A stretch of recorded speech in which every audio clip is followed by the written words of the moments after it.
Tuluyan na ngang sumabog ang nararamdaman nga nitong si Edward. Hindi na siya nakapagpigil pa sa kanyang damdamin. Naghalo-halo na kasi ang kanyang emosyon. Lalong-lalo na at hindi pa nga siya nakamove on sa ginawa nga nitong si Paula at nitong si Thea, kung saan nalantad nga na may ginagawa nga silang kababalaghan. Ngayon ay may sa paglihim na nalantad na hindi sinasadyang sabihin nga nitong si Thea ang tungkol sa anak nga ni Paolo na itong si Ashley. Agad ding nalaman niya ang ginawa nga nitong si Greg, kung saan napilitan lamang umano itong si Thea na gawin ang bagay na iyon sapagkat meron siyang kasunduan at gustong mangyari nga ni Greg, kung saan linisin nga ang pangalan nga nitong si Paolo.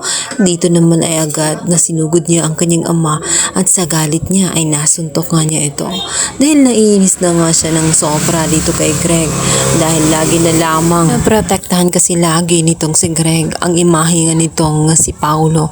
Lahat ng kalat at dumi na ginawa nga ni Paolo ay siyang nagliligpit alang-alang lamang sa maintenance ng kanyang aura, dahil gusto nitong mukhang perpekto sa harap ng publiko, samantalang ang nagsasuffer naman ay walang iba kundi ito ngang si Edward. Kaya sa pagkakataong yun na hindi niya matanggap, tingin niya ay talagang napakawalang kwenta ang kanyang ama dahil hindi talaga fair para sa kanya.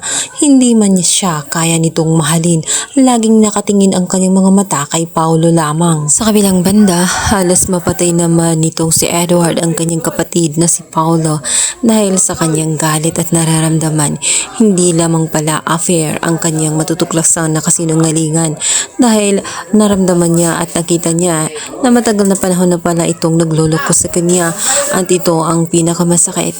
Ang inaakala niya na kanyang pinaka-isa-isang kakampi at nag-iisang nagmamahal sa kanya na ito nga si Ashley. Malalaman niya kalaunan na kahit yun pala ay hindi kanya. Sa kabilang banda, wala pa ring malay itong si Marge sa mga nangyayari.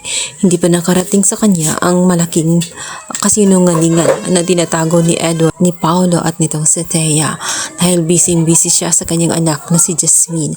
Malubha na ang karamdaman nga nitong si Jasmine. Nangangailangan nga ito ng taong magdudunit sa kanya nang sa ganun magdugtungan pa ang kanyang buhay, na malubha ang kanyang sakit na leukemia. Ayon sa kanyang doktor ay mas mapadali ang proseso kung meron siyang kapatid, dahil mas mabilis tanggapin ang kanyang Kaya naman ang pinakamalaking pag-asa na nga lang nitong si Jasmine ay itong si Ashley, dahil sa hindi nalalaman nga ni Marge ang totoo na ito'y kanyang kapatid sapagkat anak pala ito ni Paolo. Ito na nga kaya ang magiging way na maisasalba nga ni Ashley ang kanyang kapatid na itong si Jasmine. Subalit isang napakalaking gulo naman sa oras na makarating nga dito kay Marge.